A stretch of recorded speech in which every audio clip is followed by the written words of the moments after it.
Hey guys, tonight we're diving into something fascinating, strange, and sometimes downright bizarre. We're exploring the world of courtship and dating rituals from cultures across the globe. Forget everything you think you know about romance.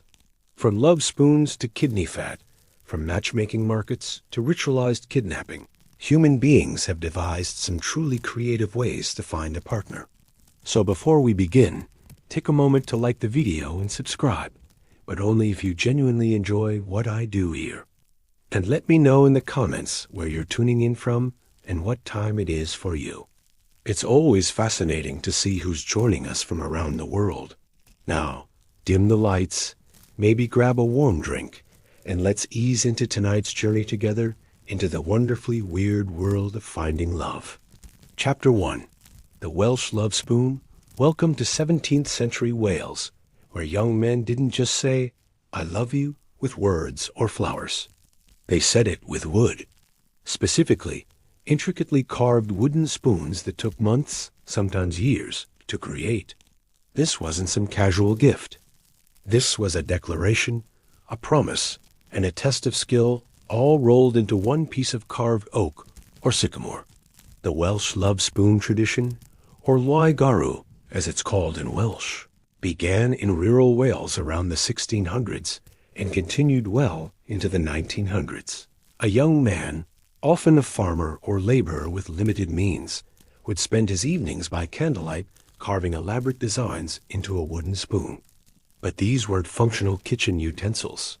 They were works of art, symbols laden with meaning, each carved element telling part of a story.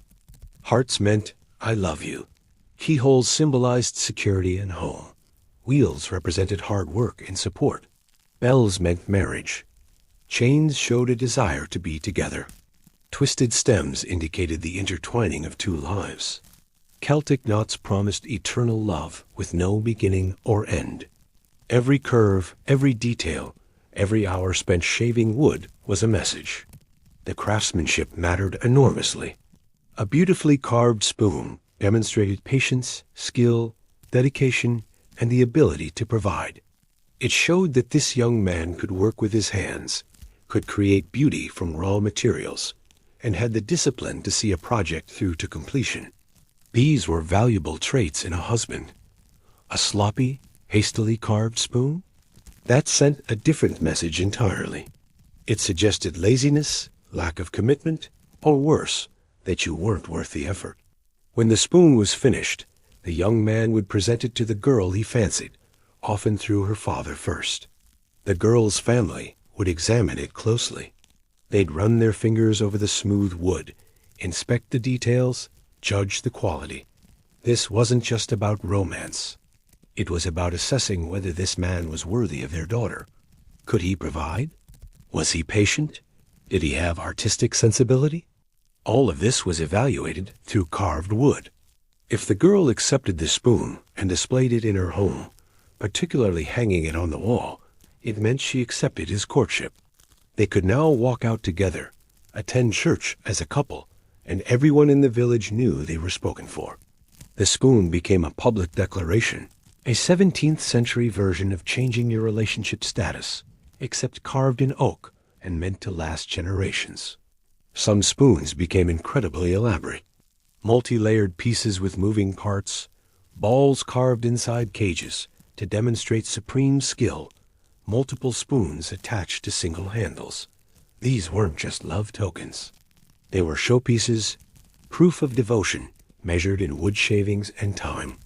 One surviving example from the 18th century features 3 spoons, 2 hearts, a wheel, a keyhole, and an anchor, all carved from a single piece of wood.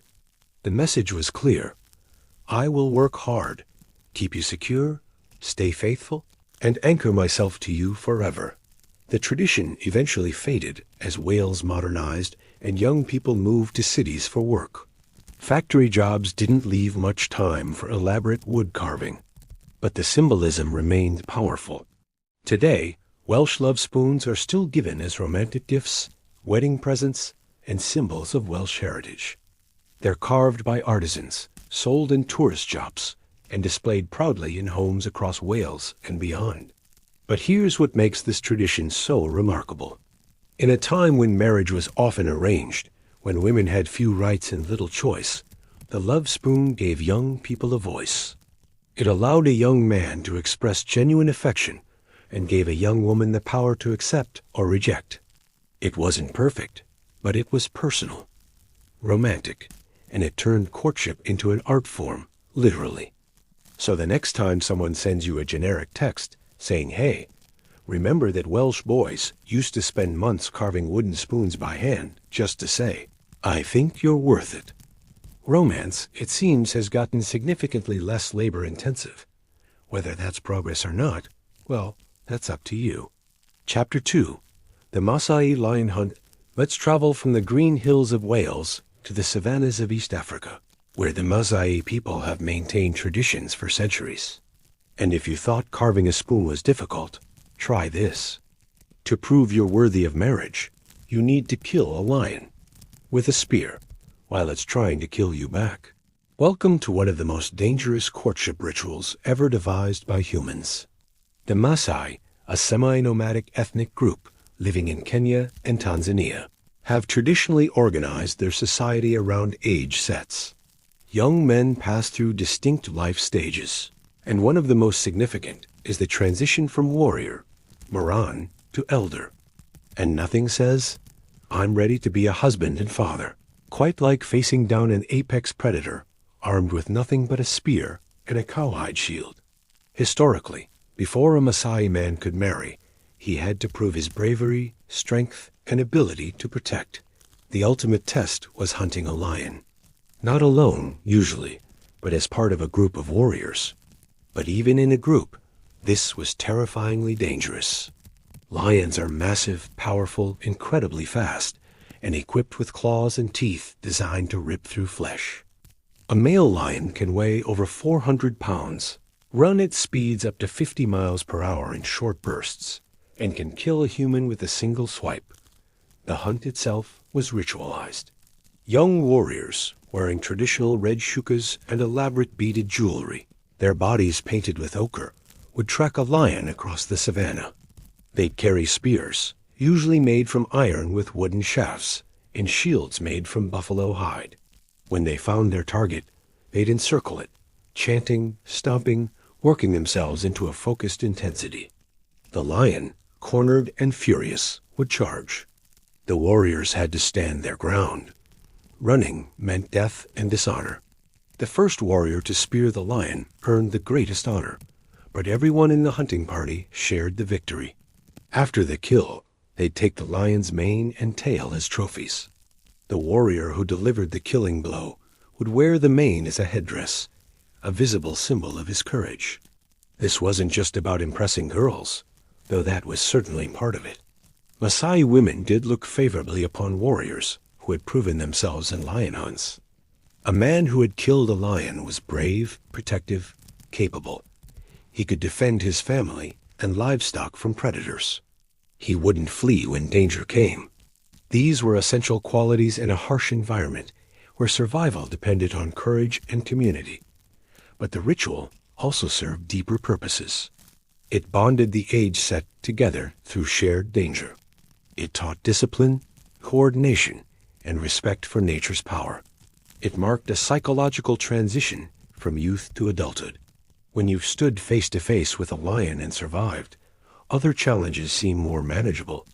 Marriage, fatherhood, leadership, these roles require different kinds of courage, but courage nonetheless. The lion hunt also connected the Maasai to their environment in profound ways. Lions were both threat and teacher. They represented the wild power of nature that humans had to respect and sometimes confront. Killing a lion wasn't taken lightly. It was a sacred act, surrounded by rituals, prayers, and ceremonies. The Maasai didn't hunt lions for sport or ego. They hunted them as part of a spiritual and social tradition that had guided their people for generations. Today, this practice has largely ended. Lion populations in East Africa have declined dramatically due to habitat loss, conflict with humans, and poaching. Kenya banned lion hunting in 1977. Tanzania followed with restrictions. The Maasai themselves, particularly younger generations educated in Western-style schools and exposed to conservation messages, have largely abandoned the practice. Modern Maasai men prove themselves in different ways. Education, employment, success in business or politics, these are the new markers of readiness for marriage. Some communities have replaced lion hunting with alternative rites of passage, like marathons or community service projects. The Maasai Olympics, established in 2012, channels warrior traditions into athletic competition, offering young men a chance to prove themselves through running, jumping, and throwing, rather than hunting endangered species. But the memory of the lion hunt remains powerful.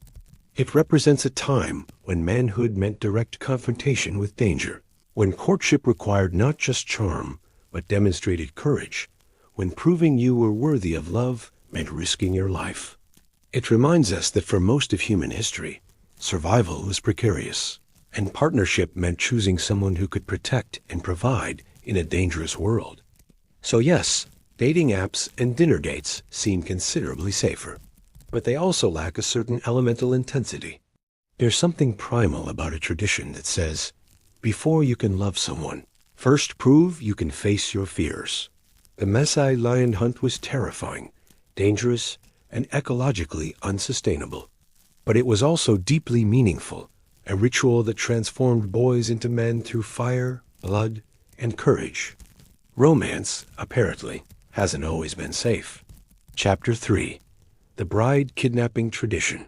Let's talk about one of the most disturbing courtship practices in human history, one that unfortunately still exists in some parts of the world today. Bride kidnapping, or marriage by abduction, where young women are literally grabbed off the street, forced into cars or homes, and pressured into marriage. This isn't ancient history. This is happening now, in the 21st century, in countries like Kyrgyzstan, Kazakhstan, and parts of rural Ethiopia and Georgia. Welcome to Ela Kachu in Kairis, which translates roughly to grab and run, a practice that's illegal but persists, fueled by tradition, poverty, and patriarchal attitudes that treat women as property rather than people with autonomy. Here's how it typically works in Kyrgyzstan, where the practice is most prevalent. A young man decides he wants to marry a particular woman. Maybe he's been rejected by her. Maybe he can't afford the traditional bride price. Maybe his family is pressuring him to marry. Or maybe he just believes, as many do, that this is simply how it's done in Kyrgyz culture. So he and several male friends or relatives devise a plan. They wait until the woman is walking somewhere alone or vulnerable, and they grab her, sometimes off the street, sometimes from her workplace, sometimes even from her family's home. She's forced into a car and taken to the man's family home. Once there, she's surrounded by the man's female relatives, particularly his mother and sisters, who spend hours, sometimes days, pressuring her to accept the marriage. They place a white wedding scarf, called a juluk, on her head. If she allows it to stay, tradition dictates she's accepted the marriage. If she removes it, she's rejecting it. But the pressure to keep it on is immense. The women tell her that her reputation is already ruined, that no one else will want to marry her now, that her family will be shamed if she returns, that she should accept her fate. They might cry, plead, guilt trip, or threaten. The psychological manipulation is intense. Many young women, exhausted, terrified, and believing they have no other choice, eventually give in. Once she accepts, even under duress, the marriage moves forward quickly, often within days. There's a ceremony, paperwork is filed, and the marriage becomes official. At that point, she's trapped. Divorce carries enormous stigma in Kyrgyz society. Divorced women are often ostracized, considered used goods, and face difficulty remarrying. Many kidnapped brides spend the rest of their lives in marriages they never wanted, with men who violated their fundamental human rights. The statistics are horrifying. According to various studies conducted in Kyrgyzstan over the past 2 decades, somewhere between 30 to 45% of marriages involve bride kidnapping to some degree. Some estimates suggest that 1 in 3 Kyrgyz women has been kidnapped for marriage or knows someone who has. The practice cuts across urban and rural areas, though it's more common in rural communities where traditional values remain stronger and law enforcement is weaker. And yes, this is illegal. Kyrgyzstan criminalized bride kidnapping in 1994, strengthened the law in 2013 with harsher penalties, and amended it again in 2021. On paper, kidnappers can face up to 10 years in prison. In practice, prosecutions are rare. Police often view it as a family matter or cultural tradition rather than a crime. Families frequently pressure victims not to report it, and when cases do go to court, conviction rates are low. The justifications offered for this practice are deeply troubling. Some claim it's an ancient Kyrgyz tradition, though historians dispute this. While bride capture occurred in some historical contexts among nomadic peoples, it was never the dominant form of marriage. The modern practice appears to have grown during the Soviet era and intensified after independence in 1991, as traditional customs were revived, sometimes in distorted forms. Others claim it's about poverty, that men can't afford traditional bride prices, so they resort to kidnapping. But this is a false justification.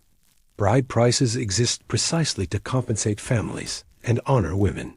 Kidnapping subverts this, treating women as objects to be stolen rather than individuals to be respected.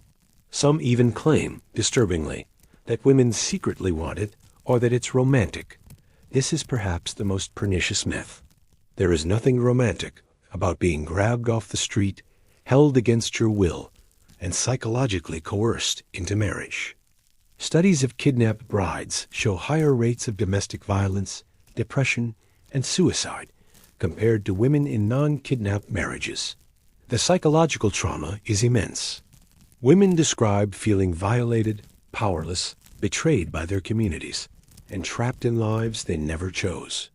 Some eventually develop feelings for their husbands through a form of trauma bonding, but this doesn't validate the practice. It simply demonstrates the human capacity to adapt to terrible circumstances. Activists in Kyrgyzstan, particularly women's rights organizations, have been fighting against this practice for years. They provide shelters for escaped brides, legal assistance, counseling, and education campaigns aimed at changing attitudes. Some have produced documentary films showing the brutal reality of kidnappings, countering the romanticized versions sometimes portrayed in Kyrgyz media and literature. Change is happening slowly. Younger, more educated Kyrgyz people, particularly those in cities, increasingly reject the practice. Social media campaigns have raised awareness. International pressure has pushed the government to take enforcement more seriously. But in rural areas, where traditional authority structures remain strong and women's autonomy is limited, bride kidnapping persists. Similar practices exist elsewhere. In Ethiopia, particularly among the Oromo people, *telefa*, or marriage by abduction, was historically common and still occurs. In parts of rural Georgia, bride kidnapping continues despite being illegal. In some Central Asian countries, the practice exists in varying forms with different cultural justifications, but the same fundamental violation of women's autonomy. This is not romance. This is not courtship. This is violence. It's a stark reminder that not all cultural practices deserve preservation. Some traditions are simply wrong, harmful, and incompatible with basic human rights. Women are not property to be stolen. They are human beings deserving of choice, dignity, and the fundamental right to decide whom they marry. So when we talk about weird courtship rituals, we have to acknowledge that some cross the line from unusual to unacceptable. Bride kidnapping isn't a quirky cultural difference to be smiled at. It's a human rights violation that destroys lives. And until it's completely eradicated, it remains a dark stain on the countries and communities where it persists. Chapter 4. The Wadab Girwal Festival, Let's shift from darkness back to something genuinely fascinating and honestly quite beautiful. We're traveling to the Sahel region of West Africa, to the Wodabe people, a subgroup of the Fulani, who have one of the most visually stunning courtship rituals on earth. And here's the twist. It's the men who dress up, paint their faces, and compete for female attention. Welcome to the Girwal Festival, where traditional gender roles in courtship get completely flipped, and beauty contests are for bachelors. The Wodabe are traditionally nomadic cattle herders moving across Niger, Chad, Nigeria, and Cameroon. Their society places enormous value on physical beauty, charm, and aesthetic expression. But unlike most cultures where women are expected to be decorative, the Wodabe celebrate male beauty with remarkable intensity. Once a year, usually at the end of the rainy season around September or October, various Wodabe clans gather for the Girwal Festival. It's part religious ceremony, part cultural celebration, and part beauty pageant.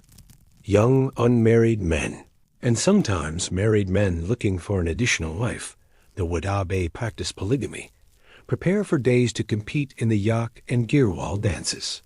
The preparation is elaborate, meticulous, and absolutely mesmerizing. Men spend hours applying makeup and face paint. They mix ochre with butter to create a rust-red base that covers their faces. Then they draw long vertical lines from forehead to chin using chalk or powdered stones, creating stark contrasts meant to elongate the face. The Wodabe ideal of male beauty emphasizes height, white teeth, large eyes, and a long, straight nose. Everything about the makeup is designed to accentuate these features. They paint their lips black or dark blue to make their teeth appear whiter when they smile. They outline their eyes with black kohl, making them appear larger and more luminous. Some add decorative patterns, lines, and dots in yellow or white. The effect is striking, almost theatrical, somewhere between warrior paint, high fashion, and ceremonial mask. But the preparation doesn't stop with faces. Men wear elaborate costumes, tunics embroidered with intricate patterns, leather amulets containing verses from the Quran, strings of beads, brass ornaments, and tall headdresses adorned with ostrich feathers. They carry mirrors to check their appearance constantly. They practice their facial expressions, their smiles, their eye movements. This is serious business. When the dances begin, lines of men stand shoulder to shoulder, dressed in full regalia, and begin to move. The yak dance emphasizes beauty and charm. The men roll their eyes, showing the whites dramatically. They flash their teeth in exaggerated smiles. They puff out their cheeks and make faces designed to showcase their features.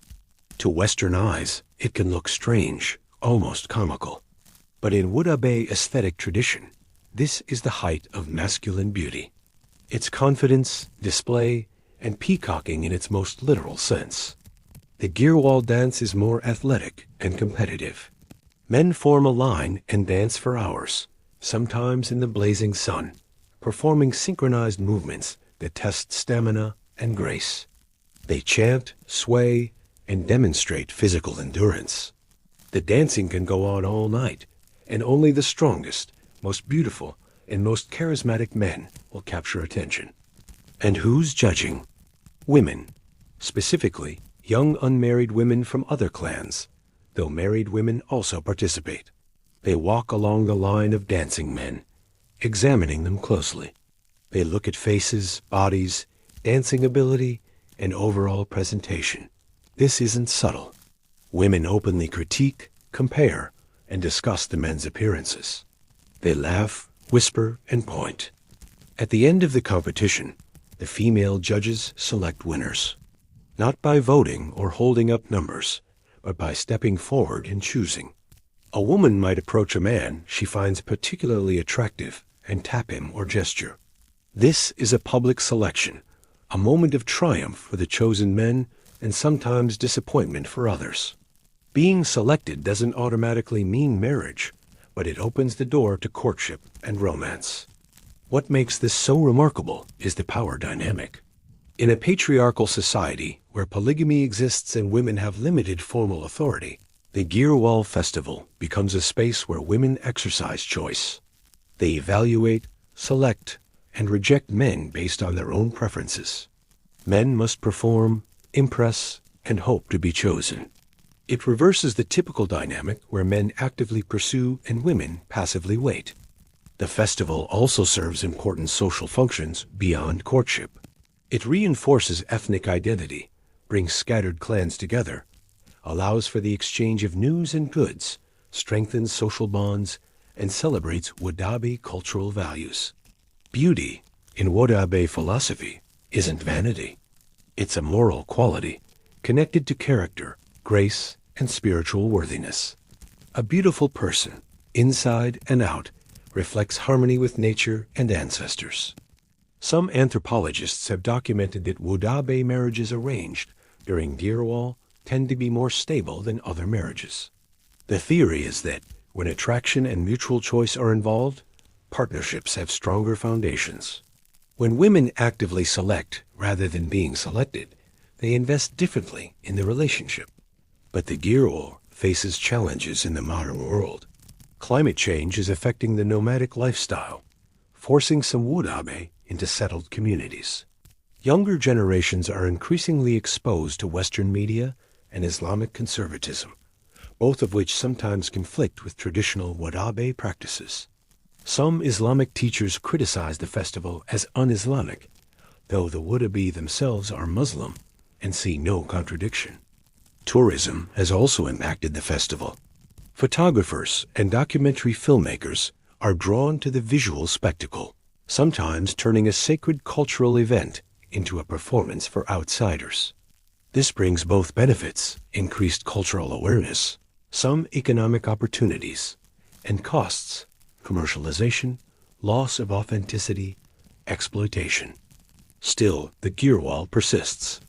Each year, Wadaba men paint their faces, don their finest garments, and dance under the African sun, hoping to catch the eye of a woman who might change their life. It's a tradition that celebrates beauty, choice, and the joy of display. It reminds us that courtship can be art, that gender roles aren't universal, and that sometimes the most meaningful connections come when we put ourselves out there, literally on display, and trust that someone will see our value. In a world where dating often happens through screens and swipes, there's something refreshing about a courtship ritual that requires men to spend hours preparing, perform for hours more, and place their fate in the hands of women who judge openly and honestly. The Girwal isn't perfect, but it's real, visceral, and deeply human. Romance, it turns out, can look very different depending on where you're standing. Or in this case, dancing. Chapter 5. Love Markets in China. Let's head east now, to the parks and public squares of major Chinese cities like Shanghai, Beijing, and Hangzhou, where every weekend a peculiar ritual unfolds. Hundreds of parents, mostly mothers and fathers in their 50s, 60s, and 70s, gather with umbrellas, folding chairs, and handwritten posters. But they're not protesting or selling goods. They're trying to find spouses for their adult children. Welcome to China's marriage markets or love markets, where parental involvement in courtship reaches peak intensity.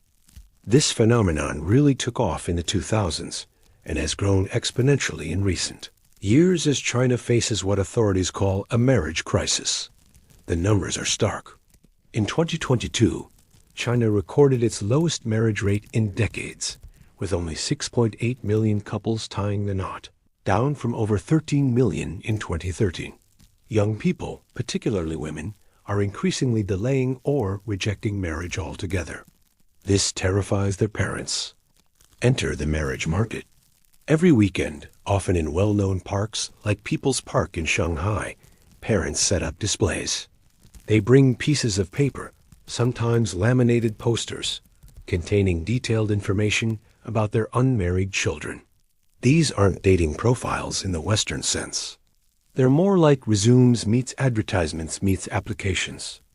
A typical posting includes age, height, weight, education level, profession, salary, property ownership, crucial in Chinese matchmaking, city of residence, family background, horoscope sign, and sometimes personality traits. Photos are occasionally included, though not always. The focus is overwhelmingly on credentials, not personality or compatibility. For example, daughter 32, 165 centimeters, Beijing Hukou, master's degree, works in finance, salary 300,000 RMB per year, owns apartment, seeks educated man under 38 with stable career and Beijing Hukou. Or son, 28, 178 centimeters, PhD student, no property yet, but parents will help with down payment. Seeks woman under 26, slim, good family background, preferably teacher or nurse. The requirements can be incredibly specific, sometimes shockingly so. Some postings explicitly state preferences for blood type, zodiac sign, even facial features. Some exclude entire professions or geographic origins. Age requirements are particularly strict, especially for women. Men might be sought until their late 30s or even early 40s, but women face much stricter age brackets. A woman over 30 is often considered leftover, sheng nu, a deeply offensive term that suggests she's past her marriage prime. Parents walk around examining other parents' postings, taking photos of promising prospects, making notes, and sometimes chatting directly with other parents. When they find a match that seems suitable, they exchange WeChat, Chinese social media, contact information. Sometimes they'll contact the other parents first to vet the match before even telling their own children. Yes, you heard that correctly. Often, the children have no idea their parents are doing this. Or they know, but are too embarrassed or resigned to stop it. This creates awkward situations where a young woman might get a call from her mother saying, "I found you a nice engineer." His parents say, "He owns an apartment. You're meeting him for tea on Saturday." The young woman, who may not want to marry at all, or who may already have a boyfriend her parents don't approve of, now has to navigate familial pressure, social expectations, and her own desires. The gender dynamics are particularly stark. For men, the pressure often revolves around property and income. Can you afford an apartment? In Chinese culture, men are traditionally expected to provide housing before marriage. But in cities like Beijing and Shanghai, property prices have skyrocketed. A decent apartment might cost 5 to 10 million RMB, roughly $700,000 to $1.4 million USD. For average young professionals, this is impossible without parental help. So parents feel immense pressure to secure their son's marriage prospects by providing or helping with property. For women, the pressure is different and arguably more oppressive. Women are judged primarily on age, appearance, and perceived suitability as wives and mothers. Education is valued, but not too much. A woman with a PhD might be seen as too educated, threatening to potential husbands. Career success is appreciated, but not if it makes her too ambitious or too busy for family. Physical attractiveness is paramount. And above all, age. The pressure on women to marry before 30, sometimes before 27 or 28, is intense. This pressure comes from multiple directions. Parents worry about face, mianzi, their social standing in the community. Having an unmarried daughter approaching or past 30 is seen as a failure, a source of shame. Questions arise. What's wrong with her? Why hasn't anyone wanted her? Is she too picky? Too difficult? Relatives ask pointed questions during holidays. When are you getting married? Becomes a dreaded refrain. But it's not just cultural. There's also a demographic reality. China's one-child policy, enforced from 1980 to 2015, combined with a cultural preference for sons, led to sex-selective abortions and a significant gender imbalance. Today, China has roughly 34 million more men than women. This creates a marriage squeeze, where millions of men, particularly rural and working-class men, face slim prospects of finding wives. For women, this might seem like it creates options. And in some ways, it does, particularly for educated urban women who can be more selective. But it also intensifies pressure and sometimes harassment. Women are valuable in the marriage market, but only if they conform to traditional expectations. Those who don't, who prioritize careers, who date unsuitable partners, or who simply don't want to marry, face increasing social stigma. The government has even gotten involved. State media regularly publishes articles encouraging young people to marry and have children. Local governments offer marriage subsidies, matchmaking services, and campaigns promoting traditional family values. In 2021, the government went so far as to ban sissy men from television, part of a broader push toward traditional masculinity and implicitly traditional family structures. Young people themselves are increasingly resistant. Many view the marriage market as dehumanizing, reducing them to statistics and property values. Women especially bristle at being commodified, evaluated solely on appearance and age. The term Sheng Nu has been reclaimed by some as a badge of independence. Online communities of unmarried women support each other in resisting family pressure. But the economic realities are harsh. Housing is expensive. Childcare is expensive. Elder care is expensive. China's social safety net is limited, and traditionally, families provided for each other. Marriage wasn't just about romance. It was about economic survival and fulfilling obligations to parents who expected grandchildren to carry on the family line. So every weekend, parents set up their umbrellas and post their signs, hoping to find the right match. Some are loving parents genuinely worried about their children's happiness. Others are controlling figures unable to accept their children's autonomy. Most are somewhere in between, products of a culture that views marriage as essential, family as paramount, and individual choice as secondary to collective good. The marriage markets are fascinating, sad, pragmatic, and deeply human all at once.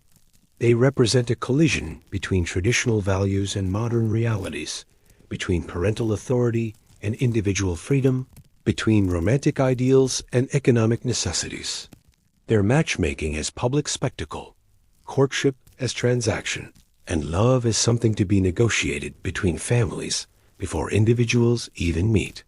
For visitors, the marriage markets are tourist attractions, photo opportunities, glimpses into exotic Chinese culture. For participants, they're often sources of stress, shame, hope, and resignation. And for the children whose lives are being advertised on handwritten signs, they're reminders that in some cultures, finding a partner isn't your choice alone. It's a family project, and sometimes, whether you like it or not, your parents are the lead recruiters. Chapter 6. Bundling in Colonial America. Let's jump across the ocean now, and back in time to colonial America, specifically to rural communities in the 18th and early 19th centuries, where courting couples practiced something called bundling. This was a peculiar tradition where a young man and woman would spend the night in bed together, fully clothed, often with a wooden board between them, under the watchful eye, or at least the watchful house, of the woman's parents. Yes, you read that right. Conservative, Puritan-influenced colonial America had a courtship practice that involved couples sharing a bed before marriage. But before you start thinking this was some progressive sexual revolution, let me explain the reality. Bundling, also called tarrying, emerged out of practical necessity in colonial households. These weren't spacious homes with multiple living rooms and private spaces. Most families lived in 1 or 2 room houses with limited furniture. Firewood was precious, especially in harsh New England winters. Heating multiple rooms overnight was wasteful and expensive. So when a young man came courting, particularly if he traveled from another town and needed to stay overnight, putting him in bed with the daughter, supervised and with safeguards, made practical sense. The safeguards were taken seriously. The couple would be fully clothed, often wearing multiple layers. The woman might be sewn into a bundling sack or bundling bag, essentially a fabric sack that covered her from neck to toes, making physical contact difficult. A wooden board, called a bundling board, would be placed down the middle of the bed, creating a literal barrier between them. Parents slept in the next room, or sometimes in the same room, ears alert for any suspicious sounds. The purpose was conversation and emotional connection, not physical intimacy. Courting couples were expected to talk through the night, getting to know each other's values, personalities, and compatibility. In a culture where people married for practical partnership as much as romance, understanding whether you could stand someone's company through a long, cold night was genuinely useful information. The practice was particularly common in Pennsylvania, New York, and New England among Dutch and German immigrant communities, as well as among some English colonists. Historical records show it was widespread enough to be controversial. Ministers preached against it. Travelers from Europe wrote shocked accounts describing it. Concerned parents debated whether it was moral or dangerous. And sometimes it was dangerous, at least to reputations. Despite all the precautions, bundling didn't always remain innocent. Historical records show a spike in early babies, children born suspiciously soon after weddings, during periods when bundling was common. Some couples clearly managed to overcome the bundling sack and board, whether through removing them entirely or creative persistence. When a woman became pregnant out of wedlock, the social consequences were severe. She might be forced to marry quickly, sometimes to the father, sometimes to whoever would take her. She might be shunned by her community. In extreme cases, both she and the man could be tried and punished by church courts or civil authorities for fornication. But here's what's interesting. Bundling wasn't universally condemned, even when it led to pregnancies. In some communities, pregnancy was almost expected. If a couple had been bundling for months, perhaps years, and planned to marry anyway, a pregnancy merely accelerated the timeline. Marriage was the goal, and premarital pregnancy, while not ideal, wasn't automatically catastrophic if marriage followed. By the early 1800s, bundling began to decline. Several factors contributed. First, moral reformers increasingly attacked it as inappropriate and dangerous. Second, housing improved. As families became wealthier and homes larger, separate parlors and sitting rooms made private conversations possible without sharing beds. Third, industrialization and urbanization changed courtship patterns. Young people moved to cities where they lived away from parental supervision entirely. Bundling required parental oversight, a rural home, and community acceptance. Urban life offered none of these. The practice largely disappeared by the mid-1800s, though scattered references appear in literature and personal letters through the century. By the early 1900s, it was considered a quaint historical curiosity, something grandparents might have done, but certainly not modern people. Looking back, bundling reveals something important about courtship and culture. It shows how communities negotiate between practical needs and moral values, how physical intimacy and emotional connection are regulated and understood, and how even the most conservative societies find ways to give young people space to form relationships, albeit within carefully controlled boundaries. It also reminds us that traditional courtship wasn't monolithic. While we often imagine the past as more restrictive and proper, the reality was messy, varied, and sometimes surprisingly permissive in unexpected ways. Bundling was simultaneously progressive, allowing couples private time to talk, and conservative, under parental supervision with physical barriers. It was practical, saved firewood and space, and risky. Pregnancies happened despite precautions. Today, the idea of sleeping fully clothed in a bed with someone you're dating, separated by a wooden board, with your parents in the next room, sounds either laughably quaint or absolutely horrifying, depending on your perspective. But for colonial Americans, it was courtship. It was how you figured out if someone was worth marrying. And sometimes, despite the bundling sacks and boards and watchful parents, love, or at least lust found a way. Chapter 7. The shoe-throwing courtship of the Czech Republic. Let's head to Central Europe now, specifically to the Czech Republic, where one of the strangest Easter traditions in the world doubles as a bizarre courtship ritual. We're talking about Pomlaka, a custom where men and boys roam from house to house on Easter Monday, armed with handmade whips, and proceed to hit women on the legs. And the women? They're supposed to reward them with decorated eggs, ribbons, and sometimes alcohol. Yes, really. Before you close this tab in horror, let me provide context. This is a centuries-old folk tradition with pagan roots, tied to spring fertility rituals and the renewal of life. In the original concept, the whipping was meant to be symbolic, a gentle tap that supposedly transferred youth, health, and fertility to women. The whips, called pomlaka, are braided from willow branches and decorated with colorful ribbons. They're actually quite beautiful, woven by hand with care and artistry. On Easter Monday, groups of boys and men visit homes in their village or neighborhood. They knock on doors, and when a woman or girl answers, they lightly swat her legs with the whip while reciting traditional rhymes. These rhymes are playful, asking the woman to give them eggs or treats in exchange for the blessing of the whip. The woman then gives them decorated eggs, crassless, which are genuine works of art, painted with intricate patterns using wax-resist techniques, or she gives them sweets, sometimes even shots of slivovitz, plum brandy. The woman may also tie a ribbon onto the man's whip. The more ribbons collected throughout the day, the more successful the man was in his rounds. It becomes a kind of competition, and a fully decorated whip trailing ribbons is a point of pride. So where's the courtship element? Well, if a young man is interested in a particular woman, he makes sure to visit her house. The exchange of ribbons becomes flirtatious. A woman who ties a particularly nice ribbon or gives extra eggs is signaling interest. A woman who refuses to open the door or gives nothing is sending a clear rejection.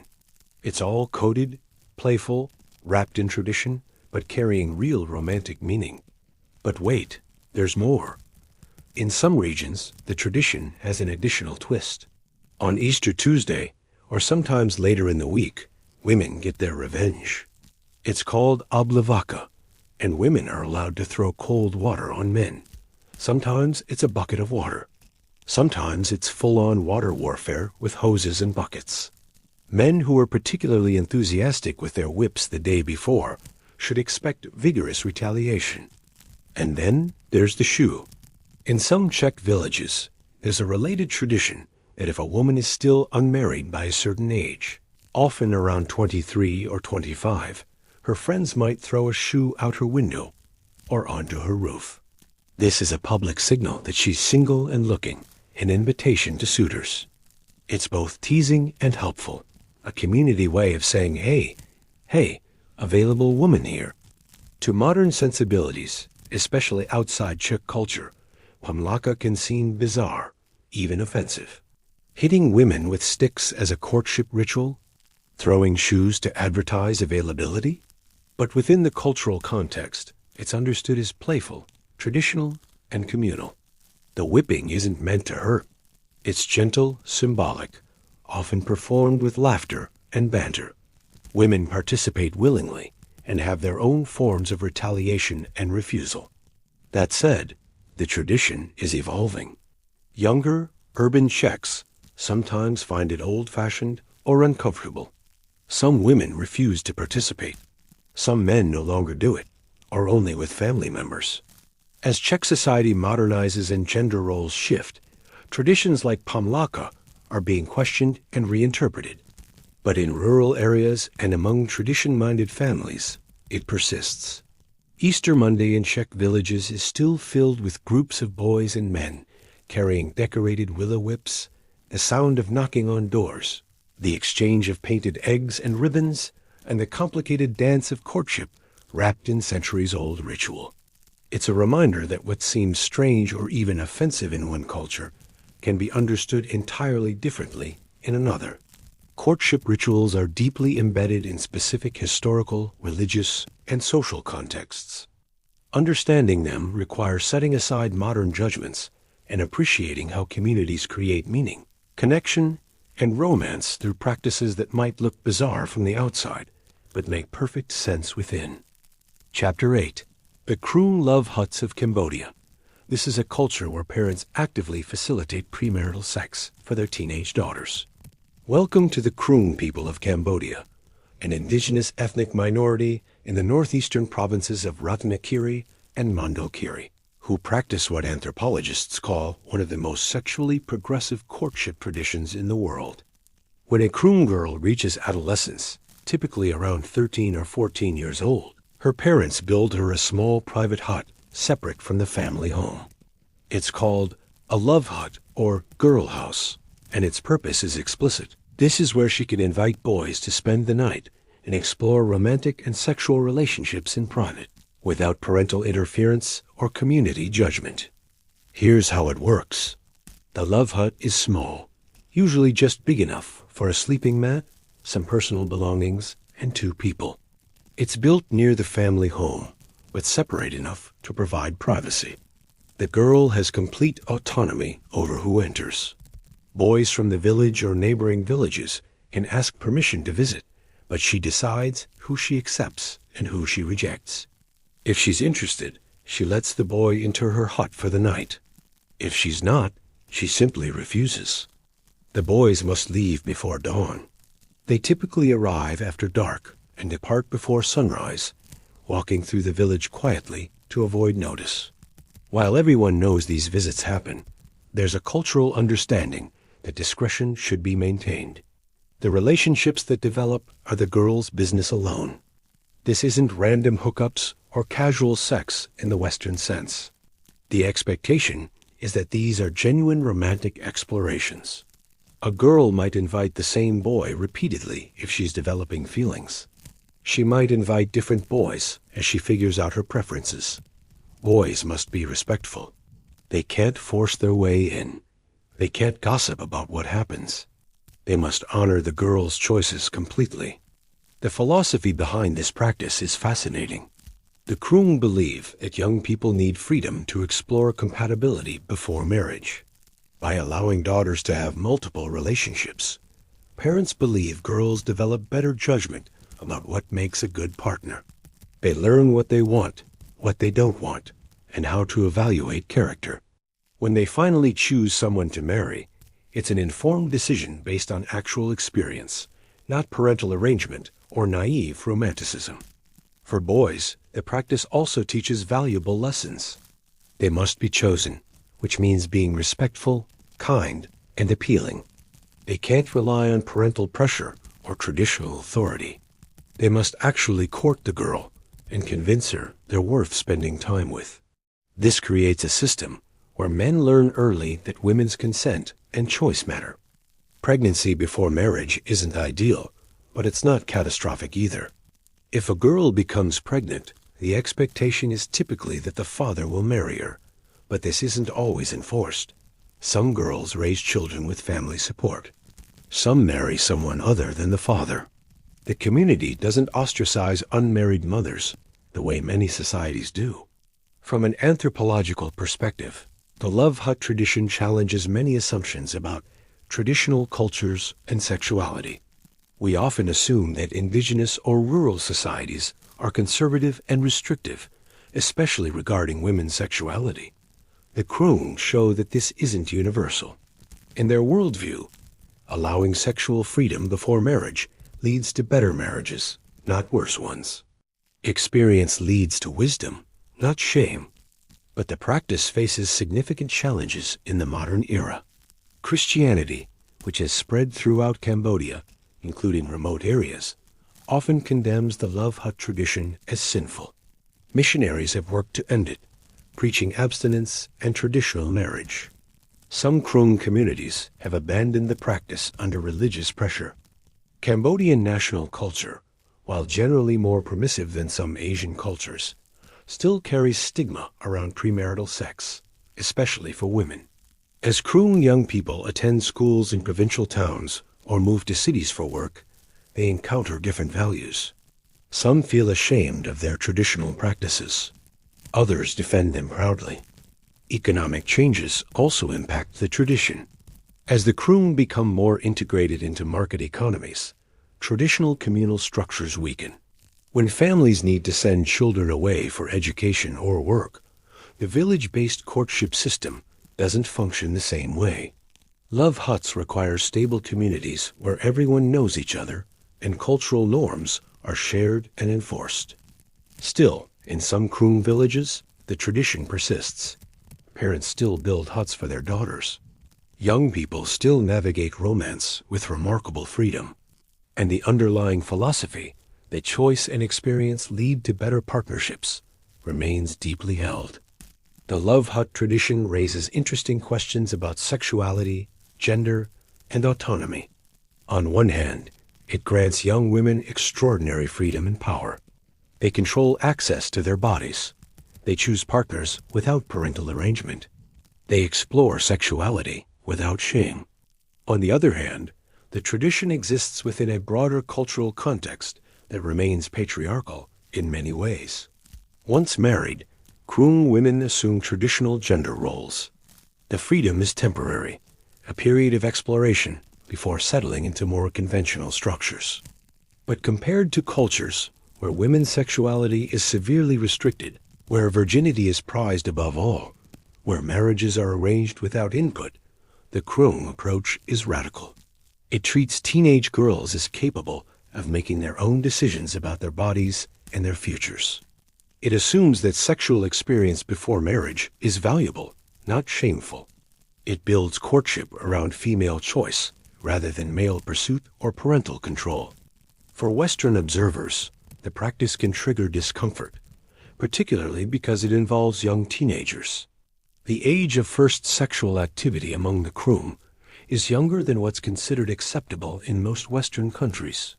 But it's important to understand this within context.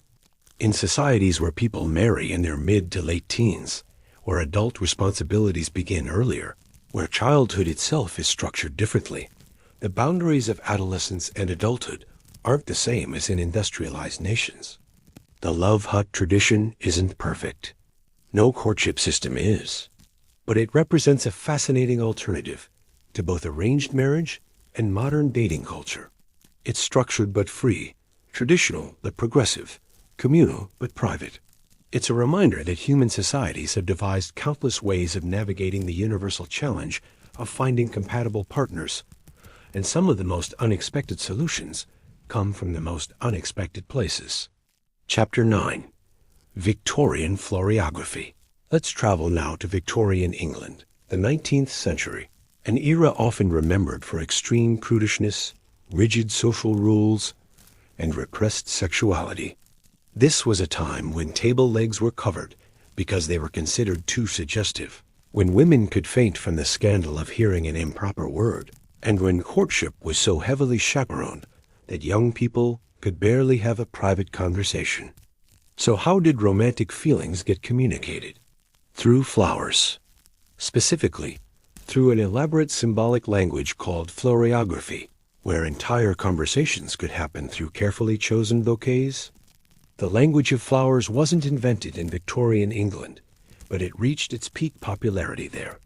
The concept came partially from Ottoman Turkey, where the language of objects, salam, allowed people to send coded messages through various items including flowers. When Lady Mary Wortley Montagu published letters about Turkish customs in the 1760s, Europeans became fascinated. By the Victorian era, floriography had developed into an extraordinarily complex system with hundreds of flowers, each carrying specific meanings. But here's where it gets complicated. There was no universal flower dictionary. Different books listed different meanings. Regional variations existed. Individual families or social circles might have their own interpretations.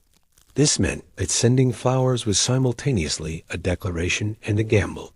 You might think you're sending a passionate love confession, but the recipient might interpret it as a polite friendship message or even an insult, depending on which flower guide they consulted. Let me give you some examples. Red roses meant passionate love. This part was universal. But pink roses meant grace or gentleness. White roses indicated purity or I am worthy of you. Yellow roses, contrary to modern usage, often meant jealousy or infidelity. A gift of yellow roses could actually be an accusation. Tulips were declarations of love, with red tulips being particularly passionate. But striped tulips meant, you have beautiful eyes. Who knew striped patterns carried such specific meanings? Carnations were complex. Red carnations expressed, my heart aches for you. Pink carnations meant, I'll never forget you. But yellow carnations meant disappointment or rejection. And striped carnations? I cannot be with you, or outright refusal. Daisies represented innocence and loyal love, but they also could mean, I'll think about it, in response to a proposal. Violets symbolized modesty and faithfulness. Pansies meant, you occupy my thoughts. Forget-me-nots had the most obvious meaning, remembrance and true love. Lavender indicated distrust or suspicion. Marigolds meant despair or grief. Orange blossoms represented eternal love and were used in wedding ceremonies. But it wasn't just the type of flower that mattered. Everything carried meaning. The way flowers were presented, the hand used to give them, the position they were worn, even individual petals or leaves added nuance. A bouquet presented with the right hand meant yes. The left hand meant no. A flower worn in the hair meant caution. Worn over the heart meant love. If the ribbon bow on a bouquet pointed right, the meaning applied to the giver. Pointed left, it applied to the receiver. Flowers given upside down reversed their meaning entirely. So red roses upside down didn't mean love.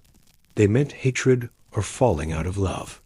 A suitor could theoretically destroy a relationship by accidentally holding the bouquet wrong.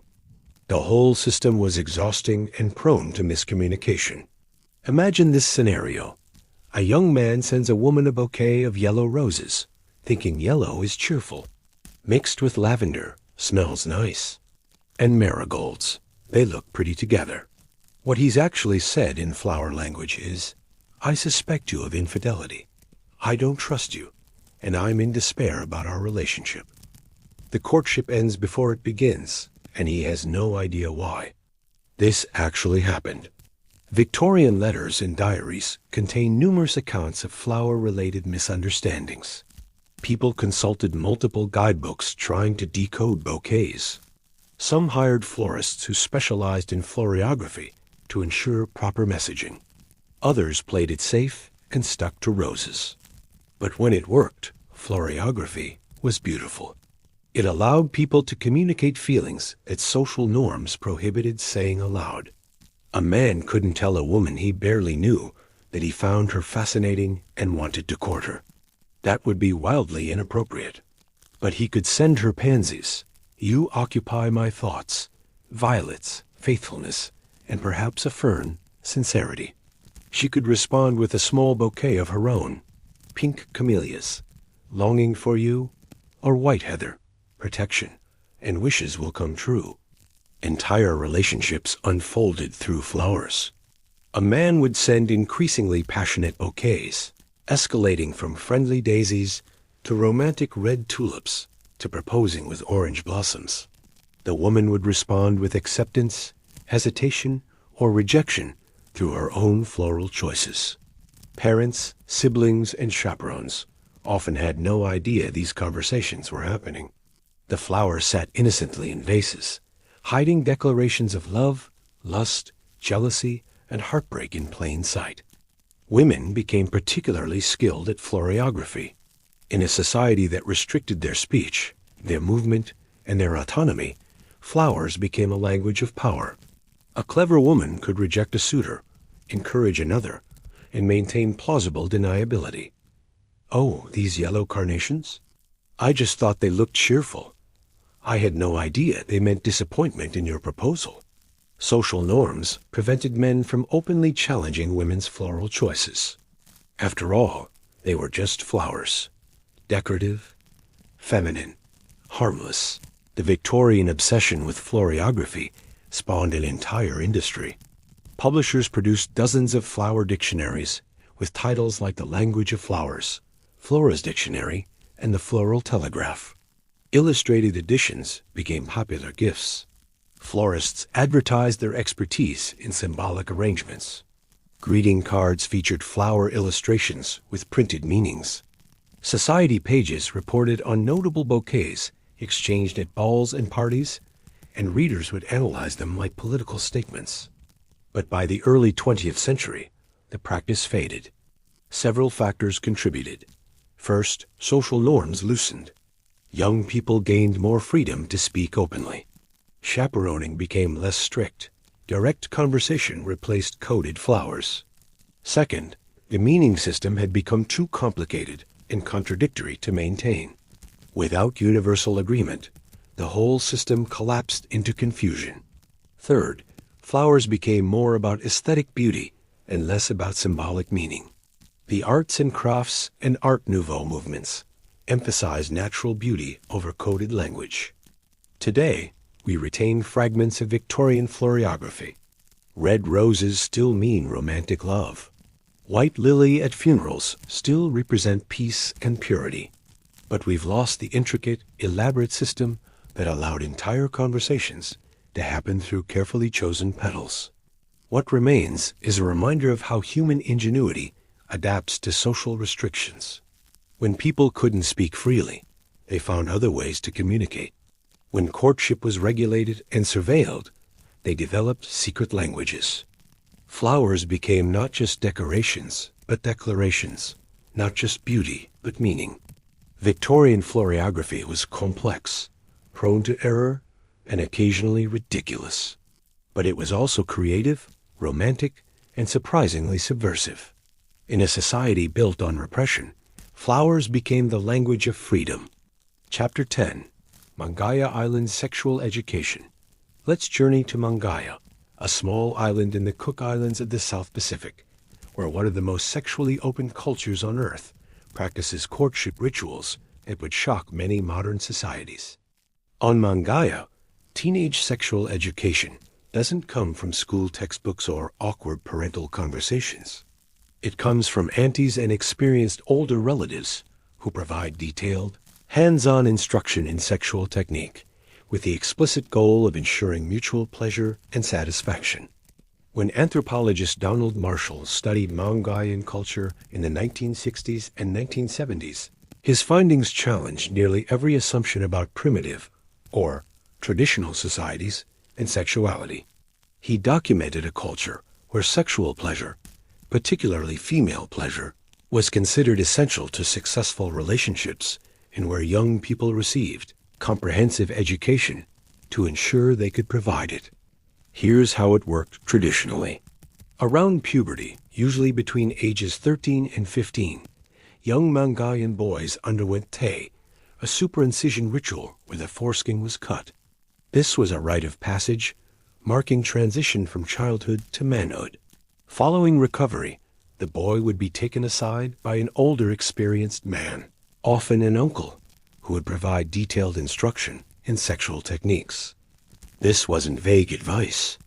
It was specific, practical training covering anatomy, arousal, technique, rhythm, positions, and most importantly, how to ensure female orgasm. The emphasis was remarkable. Mangayan men were taught that their primary responsibility during sex was their partner's pleasure. A man who couldn't bring his partner to orgasm was considered incompetent and faced social ridicule. Female satisfaction wasn't optional. It was the measure of masculine sexual success. But the instruction didn't stop at lectures. The boy would be paired with an older, experienced woman, sometimes a widow or divorcee, who would provide practical training. She would teach him directly, correcting his technique, showing him what worked, and ensuring he understood female anatomy and response. This wasn't considered scandalous or exploitative. It was considered necessary education, like teaching someone to fish or build a house. Sex was a skill, and like all skills, it required proper instruction and practice. For girls, the education was different, but equally explicit. Around the same age, Girls would receive instruction from their aunts, older sisters, or experienced women in the community. They'd learn about their own bodies, their capacity for pleasure, and what to expect from partners. They'd be taught that sexual pleasure was their right, not something to be ashamed of or to passively receive. They learned about arousal, orgasm, and how to communicate their needs. Mangayan girls were also taught to be active participants. Unlike many cultures where women were expected to be passive during sex, Mangayan culture encouraged women to move, respond, and direct the encounter. A passive, unresponsive woman was considered strange, possibly ill. Active participation and visible pleasure were normal and expected.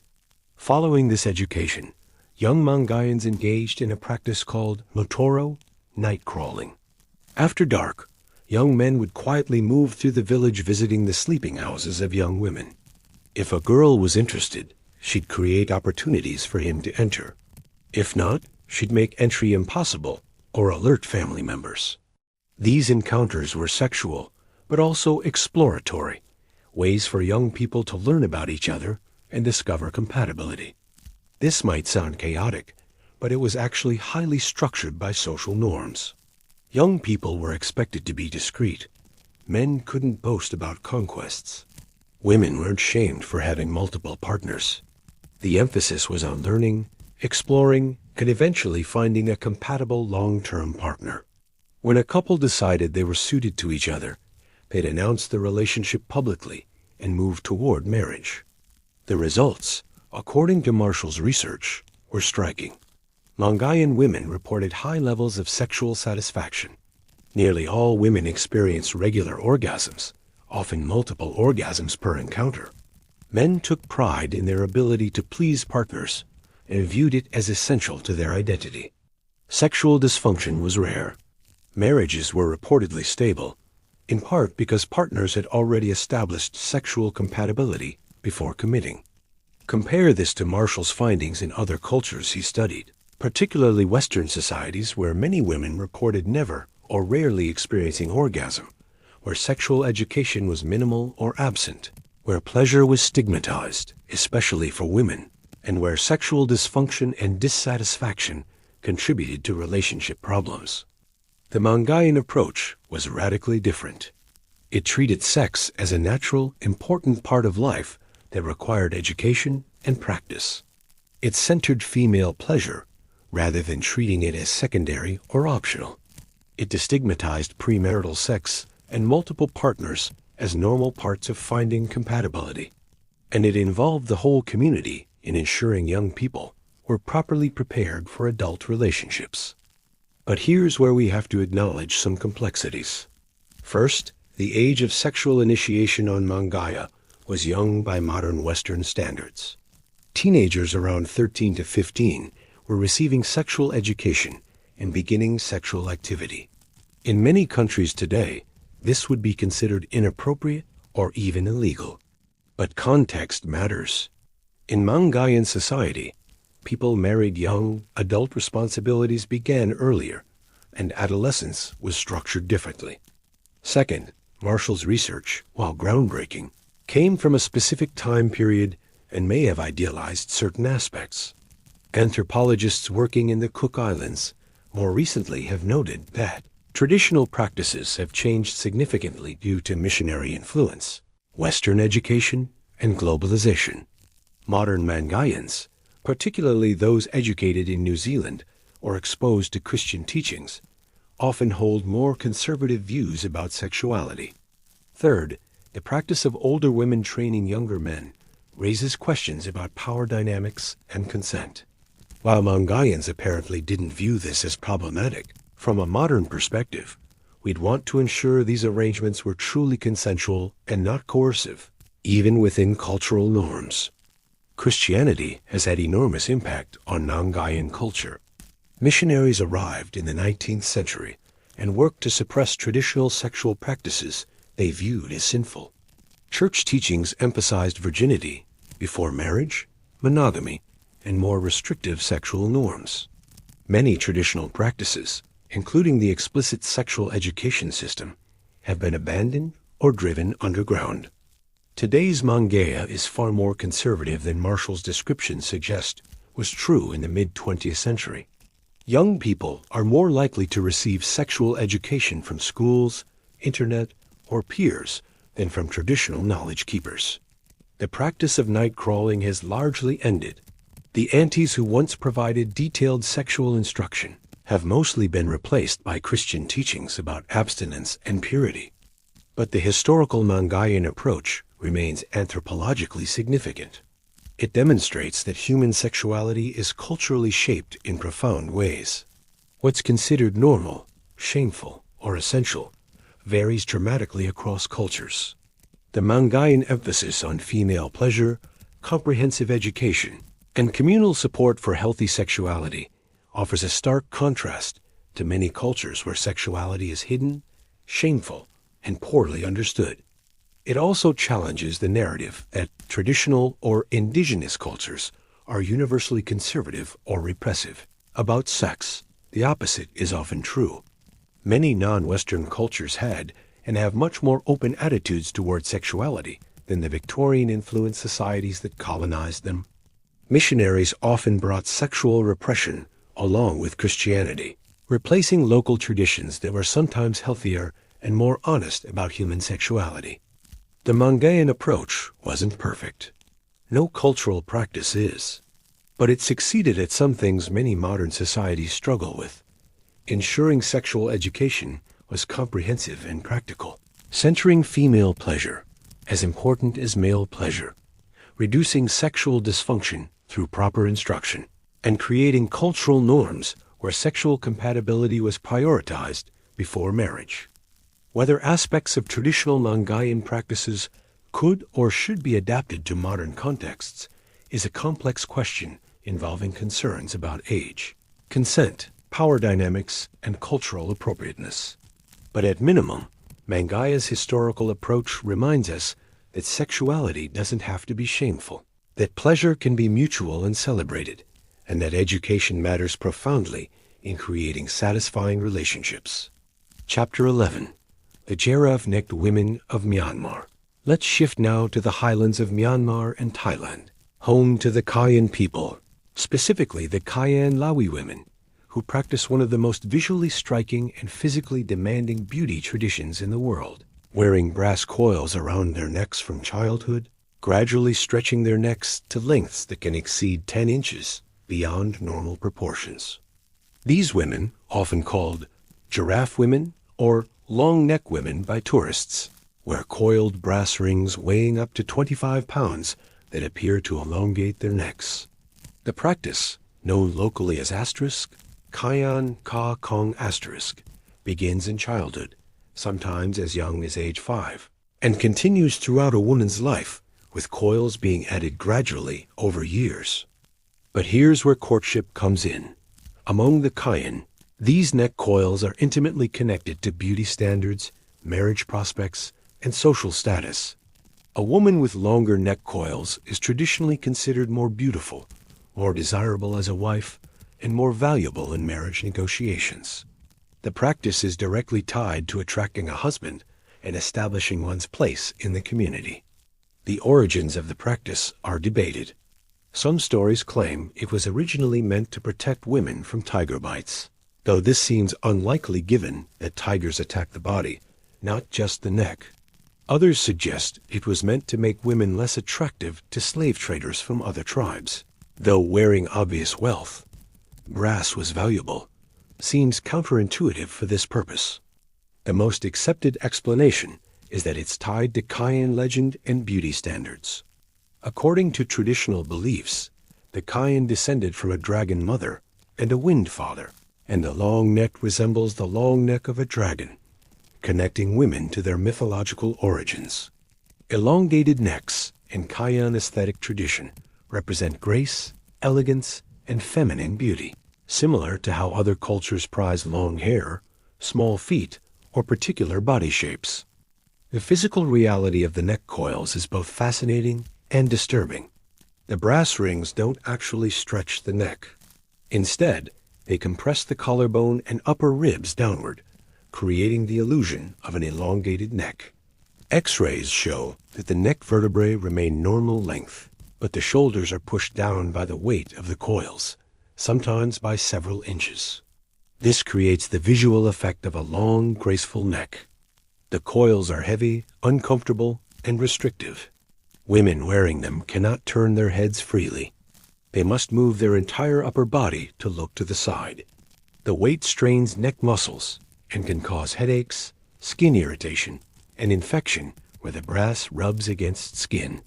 Some women report difficulty breathing or swallowing, especially when first adjusting to added coils. Removing the coils is possible, though it requires adjustment. The neck muscles, weakened from years of not supporting the head's full weight independently, need time to strengthen. Women who remove coils report feeling neck strain and discomfort initially, though most adapt within weeks to months. The claim that removing coils would cause the neck to collapse and lead to suffocation is a myth, though it's one that has been perpetuated to keep women wearing them. So why do women continue this practice? The answers are complex. For some, particularly older women, it's tradition, identity, and connection to cultural heritage. The coils mark them as Kayan, distinguish them from other ethnic groups, and represent pride in their ancestry. Removing the coils would mean losing part of their identity. But for others, particularly younger women, the reasons are more complicated and troubling. The practice has become commercialized. Villages in northern Thailand, where many Kayan refugees fled during conflicts in Myanmar, have become tourist attractions. Visitors pay entrance fees to long-necked villages to photograph the women, who essentially become living exhibits. The income from tourism provides economic support for the community, but it also creates pressure for young girls to wear coils to ensure the tourist attraction continues. Some activists and human rights organizations have condemned these villages as human zoos where women's bodies are commodified for entertainment. The women argue they participate voluntarily and need the income. The reality is probably more nuanced. In situations of poverty and displacement, choice becomes complicated. Women may choose to wear coils because the economic alternatives are worse, not because they genuinely want to. The connection to courtship and marriage has also changed. Traditionally, Kayan men preferred women with neck coils, and having impressive coils improved marriage prospects. But modern young Kayan men, particularly those educated outside traditional villages or exposed to broader culture, increasingly don't care about neck length. Some actually prefer women without coils, viewing the practice as outdated. This creates a bind for young women. Older community members and tourists pressure them to maintain tradition, but potential husbands of their own generation may not value it. They're caught between cultural preservation, economic necessity, personal preference, and modern realities that make the practice seem increasingly obsolete. Some young Kayan women have chosen to remove their coils or refuse to wear them in the first place. This is controversial within communities divided between tradition and modernity. Some families support the decision, recognizing that times have changed. Others view it as betrayal, loss of culture, and rejection of Kayan identity. The situation is further complicated by questions of consent. When coils are first placed on girls at age 5, they obviously cannot meaningfully consent. They're children following family decisions. As they grow older, the coils become part of their identity, their body, their social position. Removing them isn't simple. It's not just taking off jewelry. It's altering how they look, how they're perceived, how they fit into their community. From a courtship perspective, the neck coils represent how beauty standards, particularly extreme physical modifications, become intertwined with marriage prospects and women's value in society. In many cultures throughout history, women have endured physical pain and modification to meet beauty ideals that supposedly make them more marriageable. Foot binding in China, corsets in Victorian Europe, lip plates in Ethiopia, scarification in various African societies, and countless other practices. The Kayan neck coils are part of this pattern. Women's bodies become sites of cultural identity, aesthetic display, and market value. The more extreme the modification, the more dedicated the woman is to her culture, and the more beautiful she becomes within that culture's standards. But the cost is borne by the women themselves through pain, restriction, and health consequences. Today, the practice appears to be slowly declining. Younger Kayan women increasingly reject it. International attention has created both pressure to preserve tradition and criticism of the practice as harmful. Economic changes mean tourism is no longer the only income source for many communities. And shifting beauty standards mean extreme physical modification is less valued, even within Kayan culture. But it hasn't disappeared. The neck coil-wearing women of Myanmar and Thailand remain, caught between tradition and modernity, between cultural pride and physical discomfort, between economic necessity and personal freedom.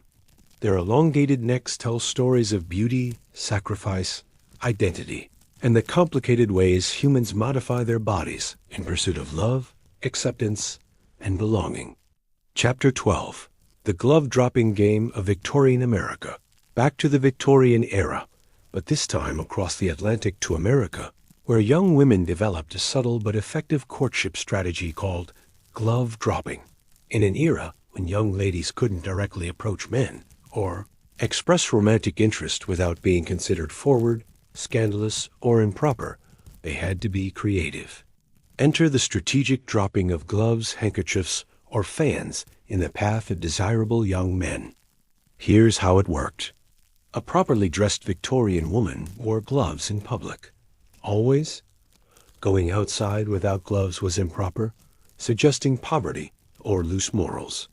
Gloves were required accessories, and ladies carried multiple pairs for different occasions and times of day. They were also easy to accidentally drop. When a young woman spotted an attractive, eligible man she wished to meet, she would walk past him and discreetly drop a glove.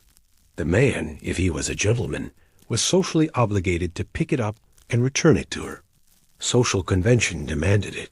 Leaving a lady's glove on the ground was unthinkably rude. This created the perfect opportunity for interaction. The man would retrieve the glove, approach the woman, and politely return it. She would thank him gracefully, perhaps with a slight blush and downcast eyes to suggest modesty. They might exchange a few words. He might introduce himself. She might mention where she'd be later, perhaps at a particular church or social gathering. And just like that, contact was established, all while maintaining perfect propriety, because he was simply being a gentleman and she was simply being clumsy. But experienced men knew exactly what was happening. Glove dropping wasn't actually an accident. It was calculated. Some women became notorious for their frequent clumsiness. Etiquette books and magazines of the era even discussed the practice, warning young ladies not to be too obvious and advising young men on how to distinguish between genuine accidents and strategic drops. The key was plausible deniability. If the man wasn't interested, he could return the glove politely and move on, and the woman could pretend it genuinely was an accident. No one's reputation was damaged. But if he was interested, he had a clear invitation to pursue acquaintance further.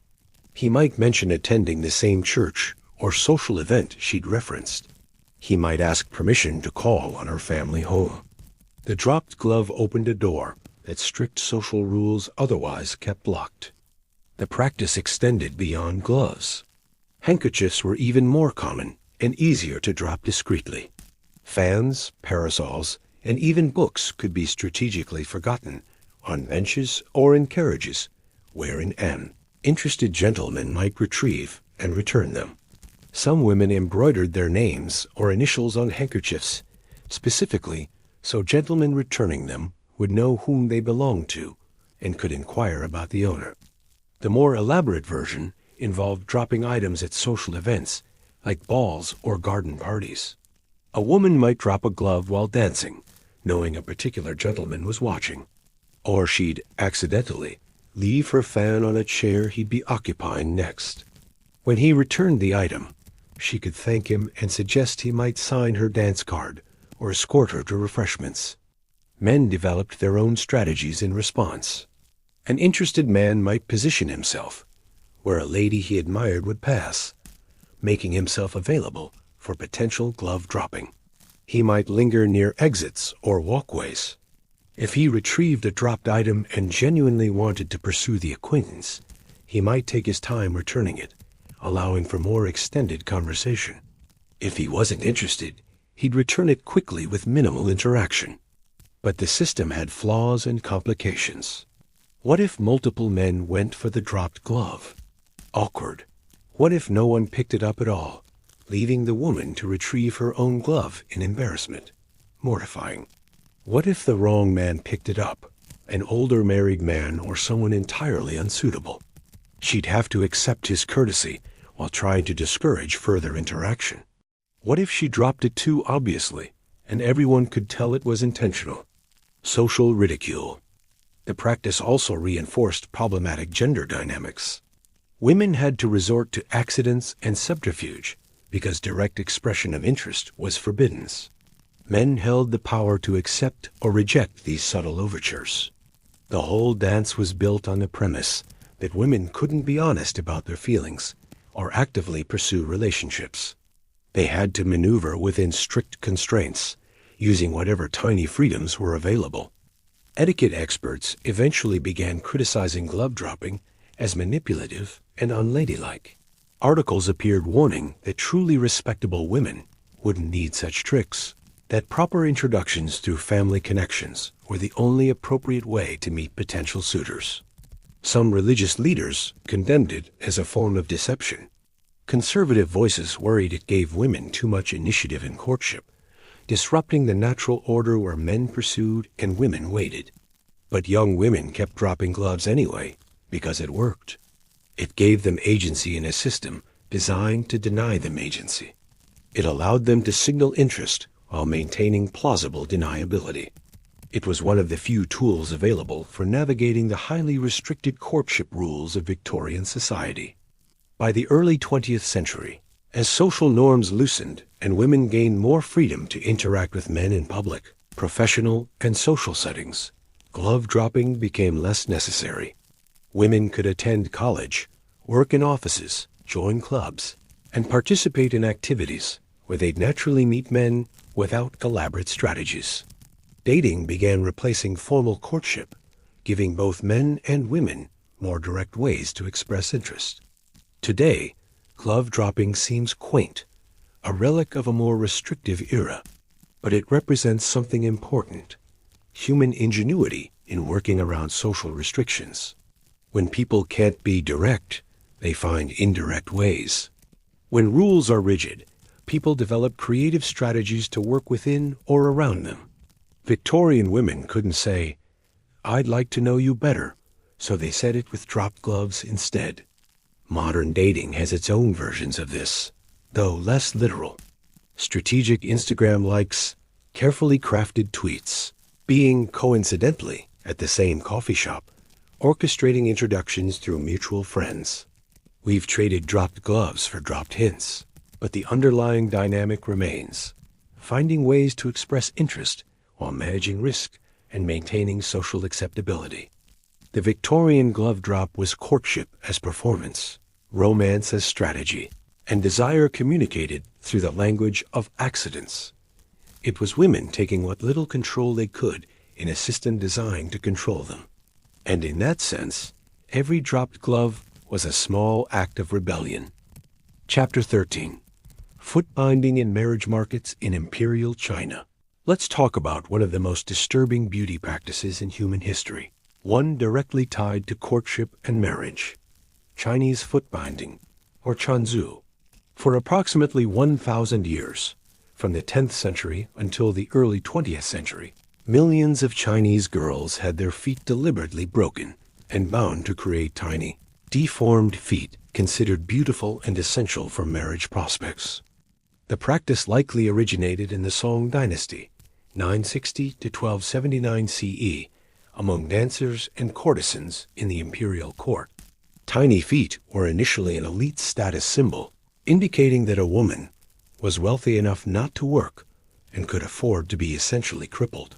But the practice spread rapidly downward through Chinese society until even peasant families were binding their daughters' feet in hopes of securing better marriages. The process was brutal. Beginning around age 4 to 7, before the foot bones fully hardened, a girl's feet would be soaked in warm water mixed with herbs and animal blood. Then her toes, except the big toe, would be curled under the foot and bound tightly with cloth strips.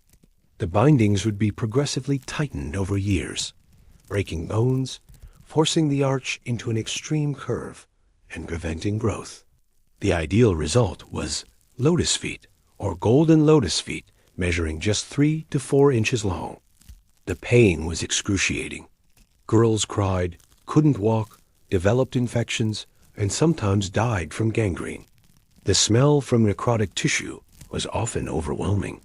Women with bound feet were called lotus blossoms, but their feet were rotting, deformed stumps wrapped in embroidered silk shoes. Walking was painful and unstable. Women with bound feet could only take tiny steps, often needing support. They couldn't run. Many activities were impossible. So why did families do this to their daughters? Marriage. In imperial China, bound feet were absolutely essential for securing a good marriage, especially among the middle and upper classes. A girl with natural feet was considered unmarriageable, vulgar, fit only for heavy labor. Her family would be shamed. Her marriage prospects would be limited to the poorest men. Matchmakers would examine girls' feet, measuring them, judging their shape and size. The smaller, the better. The more perfect the lotus, the higher the bride price her family could command. Mothers bound their daughters' feet despite the pain and tears because they believed they were securing their future. In a society where women had almost no options outside marriage, bound feet were seen as necessary sacrifice. The aesthetic and erotic dimensions were also significant. Men found tiny feet sexually arousing. There was an entire fetish culture around lotus feet. Poetry celebrated them. Art depicted them. Men would ask to see a woman's feet before agreeing to marriage. The lotus shoe itself became an object of desire, elaborately embroidered and decorated. The swaying, mincing walk forced by bound feet was considered graceful and feminine. Women with bound feet were thought to be more delicate, refined, and upper class. Natural feet were associated with peasants, laborers, and non-Han ethnic minorities. Foot size became a marker not just of beauty, but of social status, ethnicity, and moral character. But the reality beneath the silk shoes was horrific. Women with bound feet suffered chronic pain, infections, and paralysis. Many couldn't stand or walk without help. They were utterly dependent on others, which was partly the point. A woman who couldn't walk couldn't run away. She couldn't work. She couldn't be independent. Foot binding was, among other things, a form of control. The practice also varied by class. Wealthy families could afford to have daughters who were completely immobilized. Poor families sometimes did looser bindings or started later, allowing daughters to still do some work. But even among the poor, the pressure was intense. Without bound feet, marriage prospects evaporated. Resistance existed throughout foot binding's history. Some regions never adopted it. Some ethnic minorities refused it entirely. Certain families, influenced by foreign missionaries or early reformers, rejected the practice. But they faced enormous social pressure. An unbound daughter was damaged goods. The fall of foot binding came gradually in the late 19th and early 20th centuries. Several factors contributed. Foreign missionaries condemned it as barbaric. Chinese reformers, embarrassed by Western criticism in modernizing China, began campaigns against it. The Qing government finally banned it in 1912, though enforcement was spotty.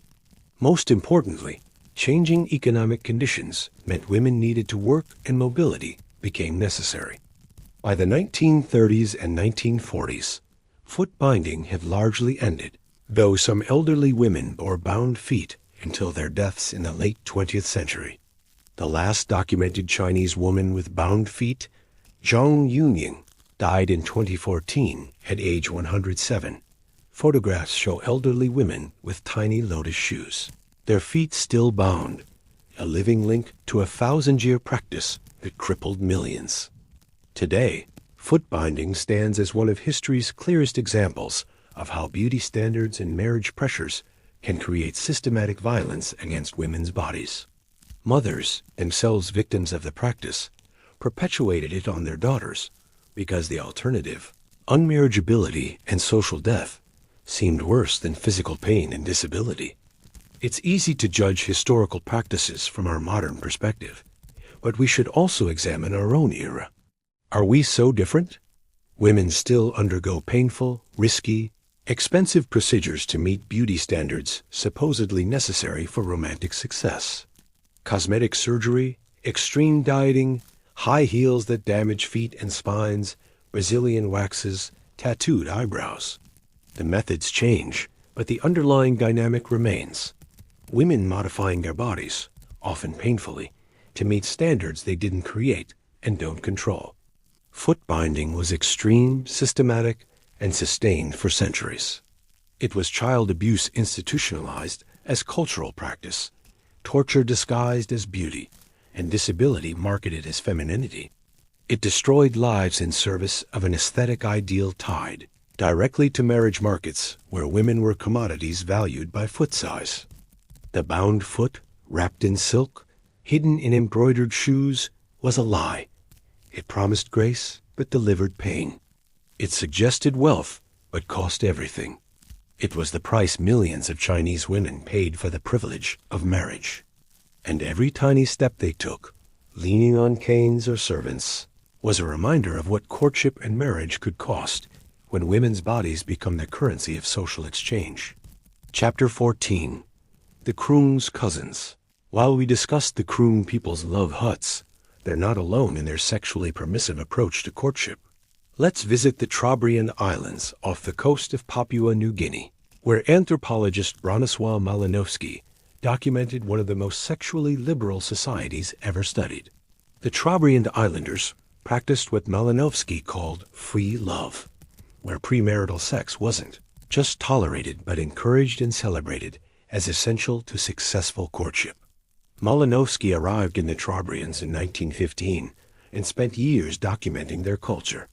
What he found shocked Western academic audiences: a society where adolescents had complete sexual freedom, where premarital pregnancy wasn't shameful, where women actively initiated sexual encounters, and where the concept of virginity was meaningless. From early adolescence, Trobriand young people engaged in sexual experimentation freely. There were no taboos against premarital sex, no concept of saving yourself for marriage. Instead, sexual experience was considered normal, healthy, and necessary for figuring out compatibility. Young people would have multiple partners, learning their preferences, discovering what they wanted in a spouse. The courtship process involved elaborate rituals, but they were social and romantic, not about controlling sexuality. Young people would gather for evening dances and celebrations where couples would pair off. They'd exchange gifts, betel nuts, flowers, decorative items. They'd compose love songs and poetry for each other. And yes, they'd have sex, often openly and without shame. The Trobrianders had a fascinating belief about conception.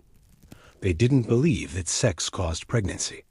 According to their worldview, pregnancy resulted from ancestral spirits entering a woman's body, usually while she bathed in the ocean. Sex was for pleasure and relationship building, not procreation in their understanding.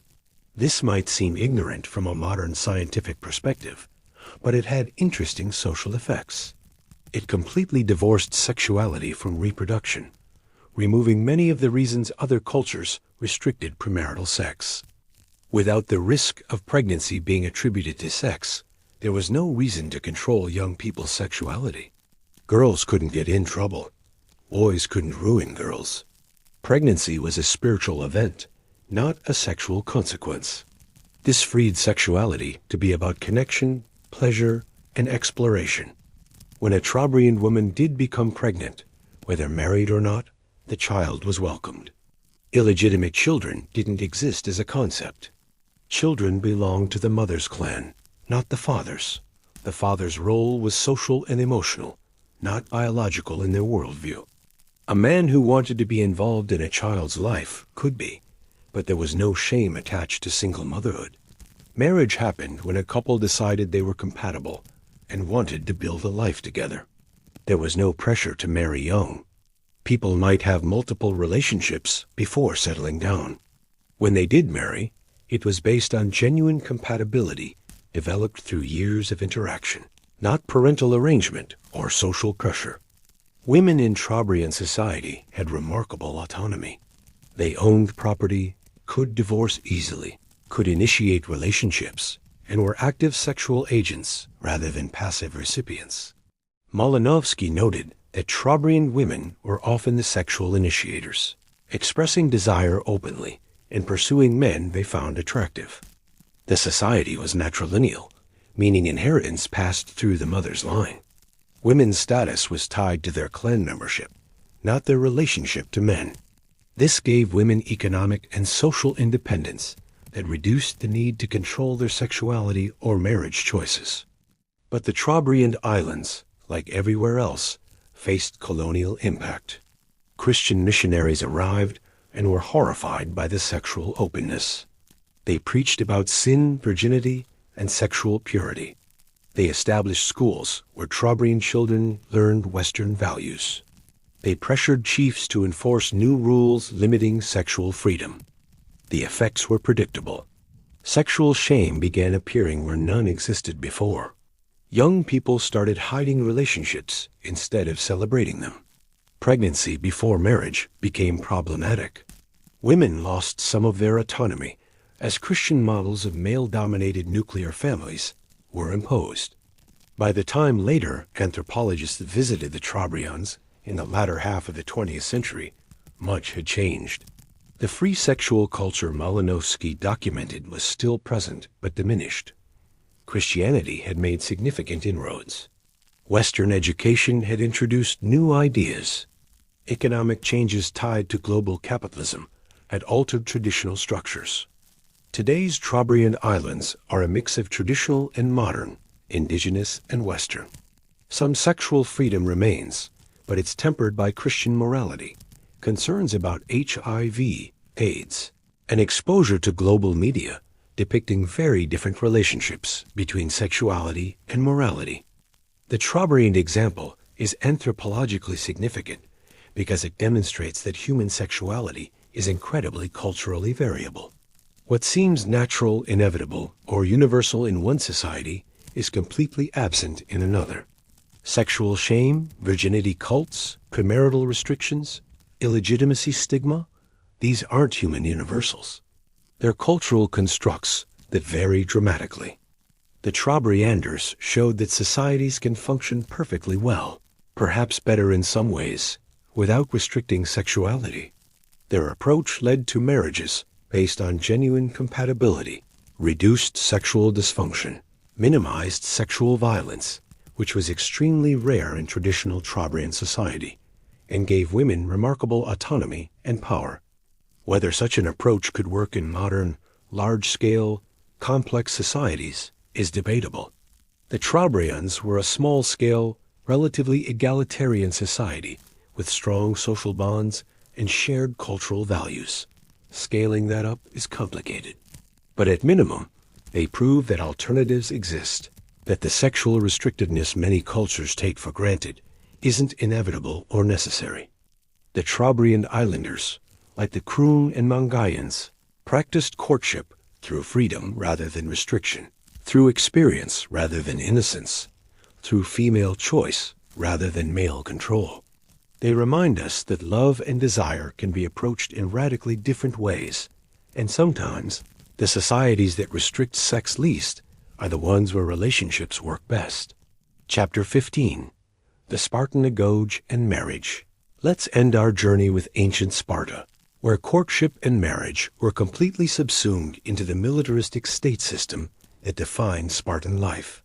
If you think modern dating is hard, Try being a Spartan, where marriage was basically assigned. Women were expected to be as tough as men, and the whole point of relationships was producing warrior children for the state.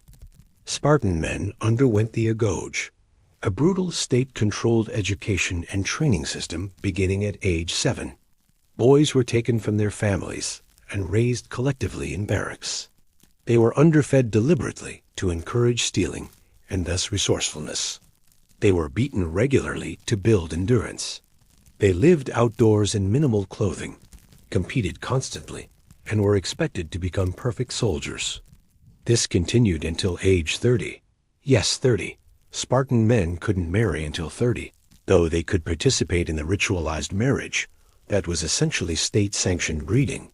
Even after marriage, men continued living in barracks until 30, visiting wives only secretly and briefly.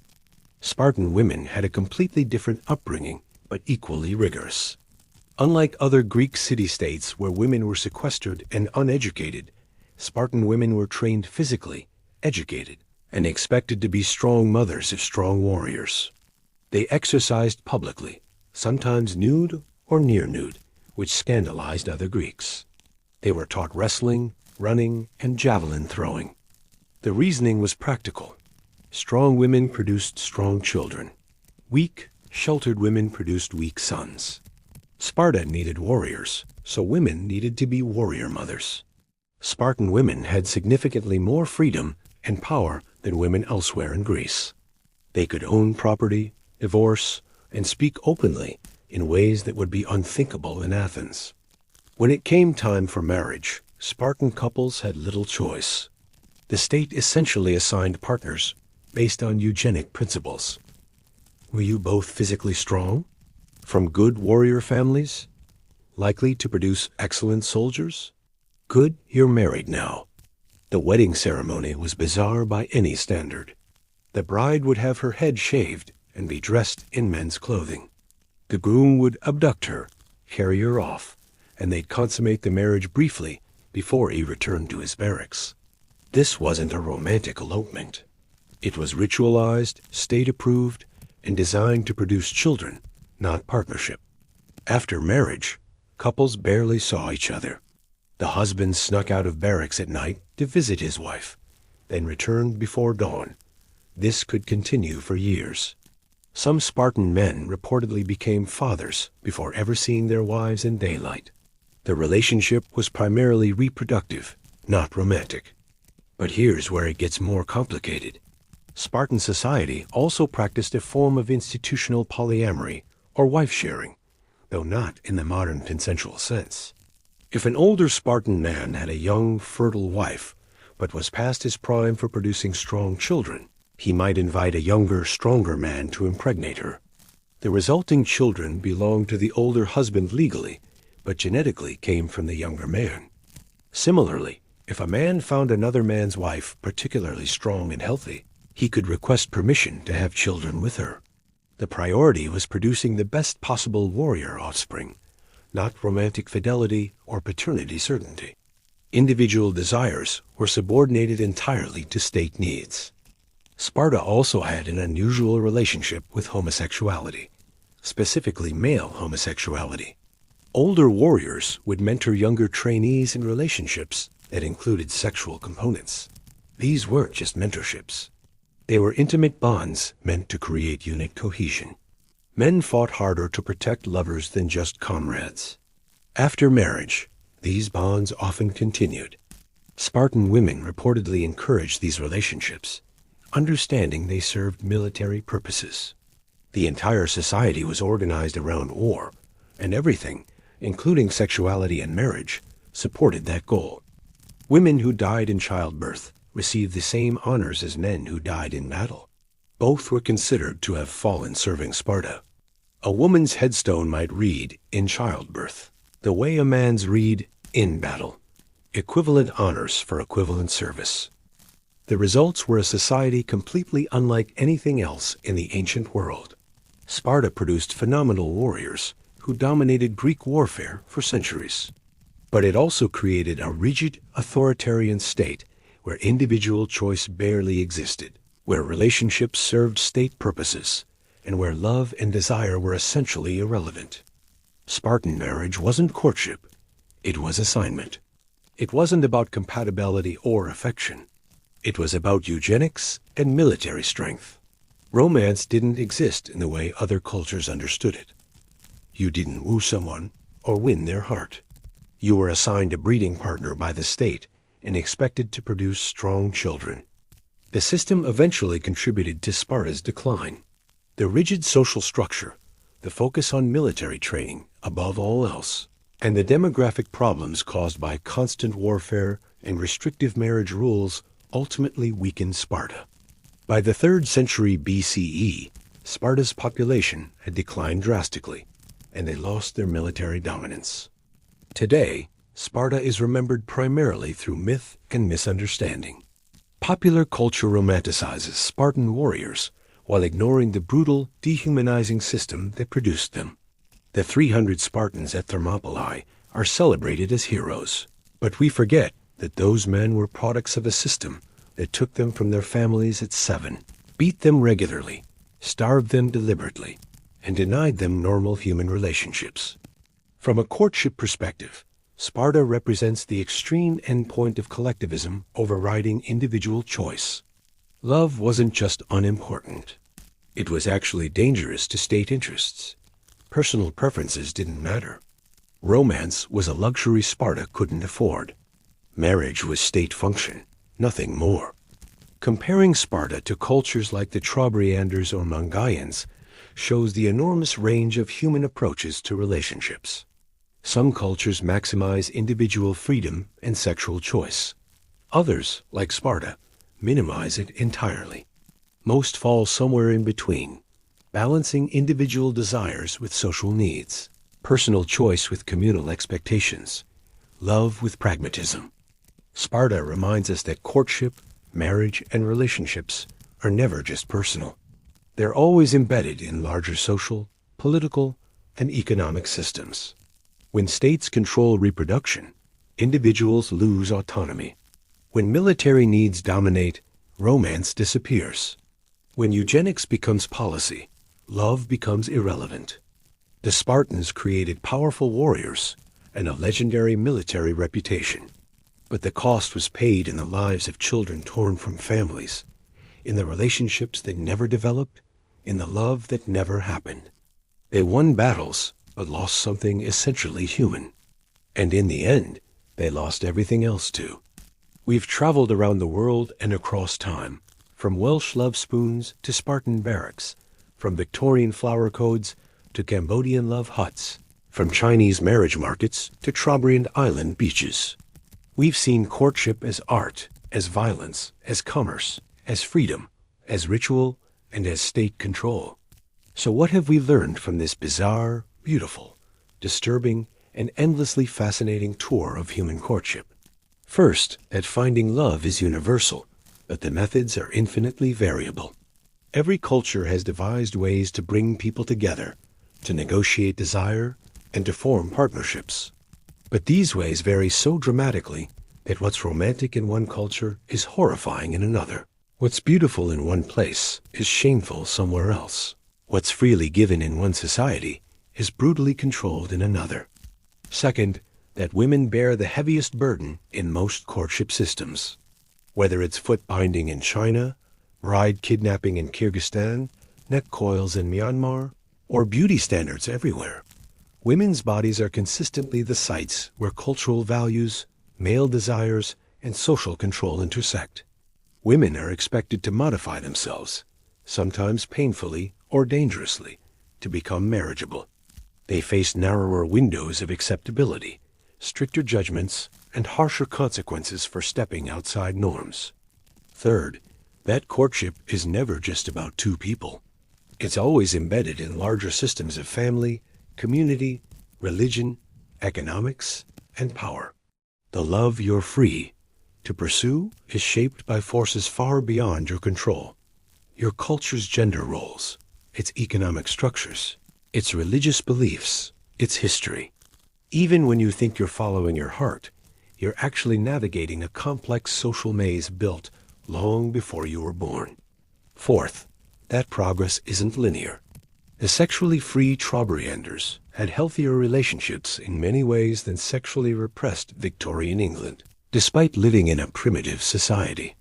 The Krung's love huts gave young women more autonomy than modern cultures where virginity is prized. Civilized doesn't mean better when it comes to courtship. Often, it means more rules, more control, more shame. Fifth, that resistance persists. In every culture, in every era, people find ways to subvert restrictions, to choose for themselves, to express desire, even when forbidden. Welsh boys carved spoons. Victorian women dropped gloves. Women in restrictive societies still found lovers, ran away, or refused marriages. Human desire is remarkably stubborn and creative. Rules can channel it, shame can hide it, but nothing fully controls it. Finally, that we're not so different from our ancestors. Yes, we have dating apps and DMEs instead of arranged marriages and bundling boards. But we're still trying to figure out the same basic things. How do I find someone compatible? How do I signal interest without risking rejection? How do I balance what I want with what society expects? How do I navigate desire, commitment, and uncertainty? The tools change. The questions remain. Today's weird courtship ritual, that one future anthropologists will puzzle over, is probably happening right now on a dating app somewhere. Someone is crafting the perfect bio, choosing photos strategically, swiping through faces, trying to decode minimal information, hoping to make a connection with someone they've never met. Someone is sliding into DMs, dropping hints in Instagram comments, creating elaborate social media presentations, hoping to attract the right person. Someone is navigating the bizarre world of online dating, where you know everything and nothing about a person simultaneously, where ghosting is normal, where talking isn't dating and dating isn't commitment, and where half the vocabulary didn't exist 10 years ago. Is that weirder than carved spoons, or dropped gloves, or brass neck coils? Probably not. It's just our version of the eternal human challenge, finding connection in a complicated world. So whether you're swiping right, dropping hints, or waiting for your parents to find you a match at a marriage market, remember, courtship has always been strange. Love has always been complicated. And humans have always found ways to muddle through, to connect despite obstacles, to build relationships against the odds. From Wales to Myanmar, from ancient Sparta to modern Shanghai, from bundling boards to love huts, the story is the same. We're all just trying to find someone to share this weird, difficult, beautiful life with. The methods change. The longing doesn't. Thank you for joining me on this journey through the world's strangest courtship rituals. I hope you found it fascinating, enlightening, and maybe a little disturbing. That's humanity for you. Fascinating, enlightening, and definitely disturbing. But always, always reaching out, hoping to find connection, willing to try almost anything, endure almost anything, in pursuit of love. Drop a comment and let me know. What's the weirdest dating or courtship experience you've ever had? What traditions from your own culture would seem bizarre to outsiders? And if you could design the perfect courtship ritual, what would it look like? Until next time, stay curious, stay kind, and remember, somewhere right now, someone is doing something absolutely bizarre in the name of finding love. And honestly, good for them. We're all weird. We're all searching. And somehow, miraculously, we keep finding each other anyway.